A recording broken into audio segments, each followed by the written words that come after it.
Hey everybody, what up? So following back up on this Devon AI video that I did, like one of the reasons why I feel like a lot of this stuff is like just overhyped and vaporware is not just because of like decades of overhyping in tech, especially when you're talking about like venture capital funding, trying to raise money.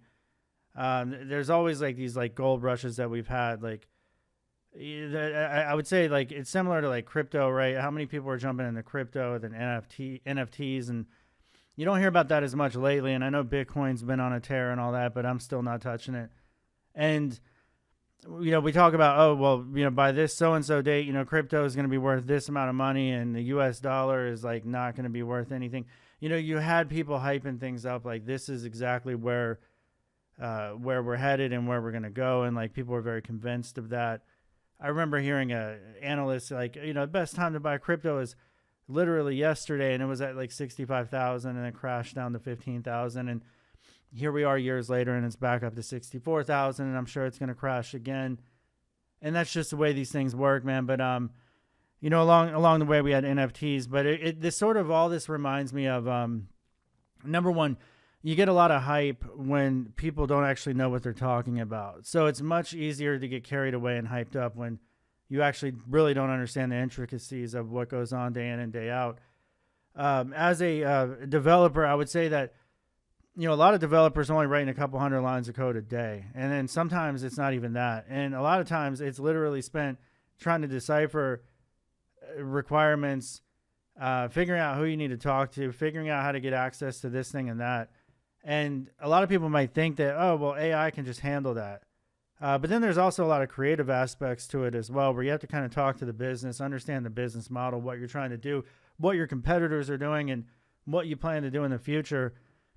So you're talking to business analysts, tech leads, there's designers. You're going to be looking at Figma, creating Figma documents, and then you're going to run that by the business, make sure that's what they want to do. There's going to be a whole lot of just discussion that goes on, and then you have to create all the the Jira tickets, and when you start getting into that, you're going to break that down into epics and tasks, user stories, tasks, and you're going to have to then start story pointing that. So I guess you're just going to rely on the AI to completely story point all this stuff, or maybe we do away with this entire Scrum Agile methodology and we find a better way of doing things. So in my opinion, I embrace AI in the sense of like, hey, for the longest time, maybe we should be moving away from this browser-based and limited technology that we've had as a medium, which served its purpose very well for a long time, but there's limitations, right? So now that we have virtual reality,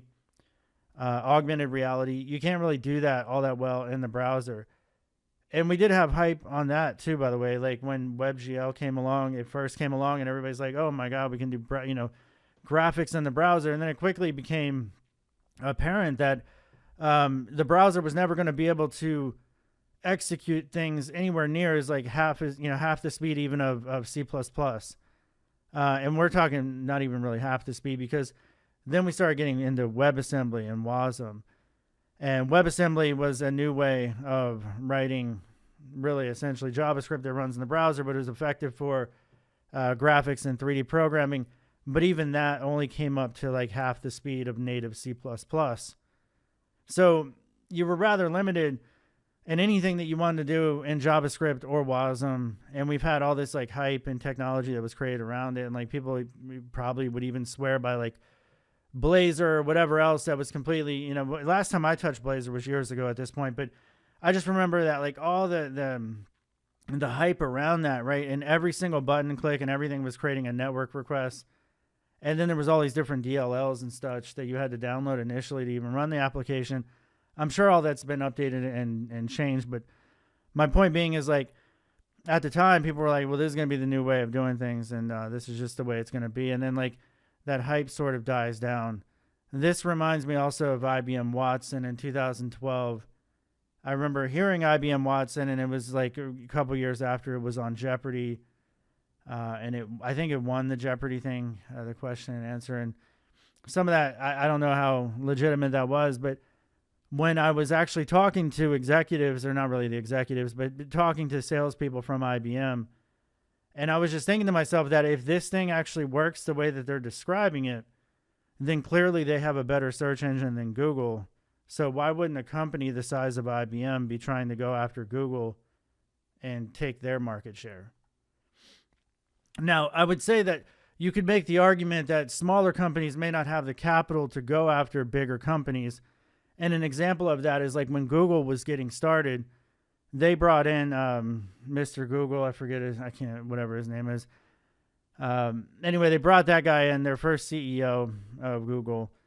And he was brought in, and comes from all these big companies. But his biggest piece of advice at the time was like, we got to stay under the radar to prevent Microsoft from catching wind of something like this, because then, Microsoft was going to, a threat to put them out of business. So I think you can make the argument that some companies are too small to go up against Goliath type companies.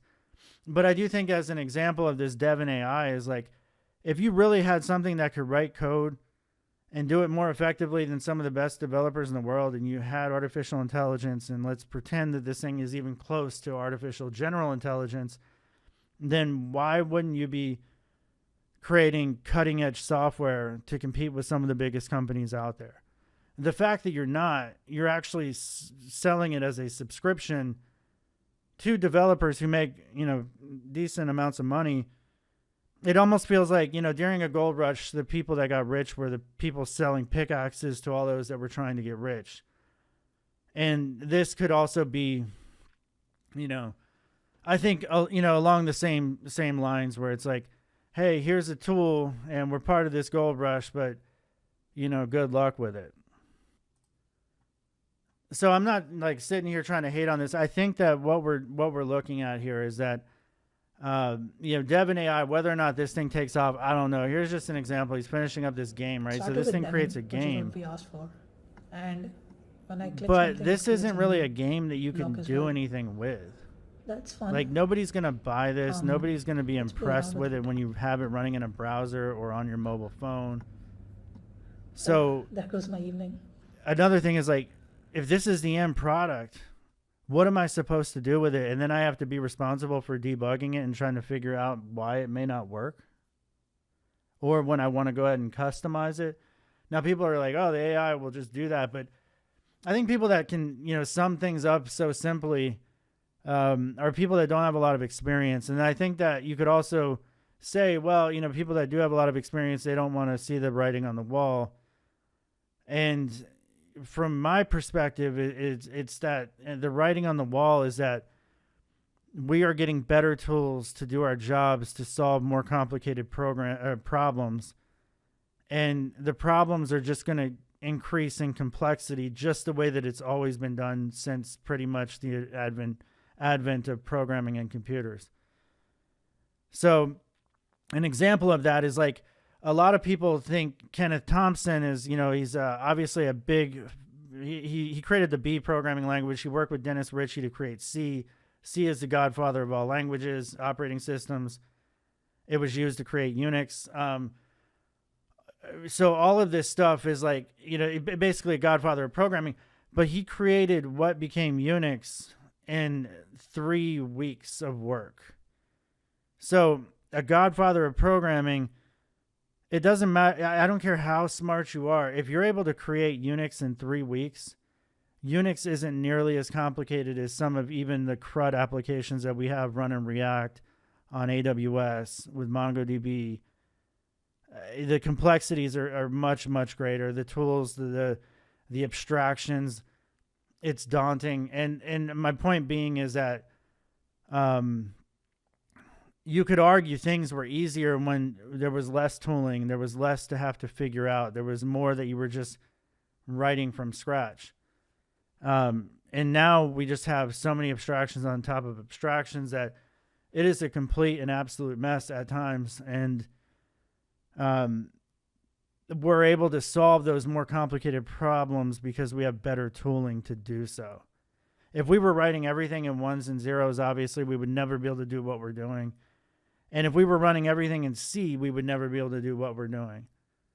Or at least it would be much, much more complicated and there'd be a ton of code. But instead, we're standing on the shoulders of giants. We're avoiding the reinvention of the wheel, I would say, as much as possible. Well, actually, no, that's not true at all. We reinvent the wheel all the time. In fact, that's pretty much where all the complexities of web-based development have sprung from, is that we don't have a centralized way of, and not just web technology, but software in general. We don't have a central, or we don't have a one-size-fits-all type of way of doing this. Like, we can't ever agree on standards. Microsoft doesn't agree with anything that Apple does, and Apple doesn't like anything that the Linux community is doing. Like, I mean, it's just, or maybe that's a bad example. I would say Microsoft hates the Linux community, or Steve Ballmer and all that comes to mind. But the point being, though, is that, like, we can't get these phones to even have the right video formats, right? We have different versions of MP4s that don't run, that you could take on your Apple iPhone, and you can't run it on a Windows machine on certain software. Like, there's all these standards that we can't agree on after decades upon decades of doing this. And maybe that's where AI can come in and make things a little bit better. But, reinvention of the wheel is definitely something that we have always done. And we do that more than ever. So all that said, I know this is sort of a rambling, kind of long-winded video, but it's just like, if somebody's got a product that literally is better than anything out there, especially if it's going to replace developers, you would already be using that. And people had already have already given examples of, like, this actual website where they were hosting this product was allowing unlimited file sizes for uploads. Like, their website itself doesn't look very good. This game clearly isn't that impressive. If you had something that was truly going to do away with the most expensive, the best developers in the world that make the best software, I think you'd be pretty under the radar working on some pretty complicated things to take down the biggest companies to make as much money as possible. At least that's the way things have been going. I don't trust that they're just trying to do, a betterment for society, and just, hey, like, we're going to just, instead of taking over Google and Microsoft, we're just going to go ahead and make a few $1 million charging a few hundred or a few thousand developers to subscribe to our product. I don't know. Call me a naysayer, whatever. I've heard this before, man. Big data, cloud development, Internet of Things, smartphones, the internet. I mean, things change. And I think AI is the next evolution of software. But if I were betting, I just can't see this taking over a true software engineer's job, because it is way more than what this looks at here, and it's requires way more than 13% correctiveness as well. So all that said, anyway, everybody have a great day. Talk to you later. Bye. If you're learning to code, I recommend you check out my website, codehawk.com. My courses are fast, to the point, without the fluff that you'll find on other competitor sites like Pluralsight and Udemy. One of the reasons why you'll want to learn with me is that I'm a self-taught engineer myself. I never went to school for any of this stuff. I've been doing it for over a decade now professionally. I've risen through the ranks from junior level developer all the way to director of engineering. And in addition to that, I'm also a YouTuber. The biggest reason you should use CodeHawk is that it's one price for everything. I try to make this as affordable as possible. Instead of having to purchase 15 to 20 different courses on Udemy or an expensive monthly subscription to Pluralsight, it's one price for everything on CodeHawk. My website has been around for several years. My company has been around for over a decade. Front end, back end, full stack. It has courses on all the latest web development technology.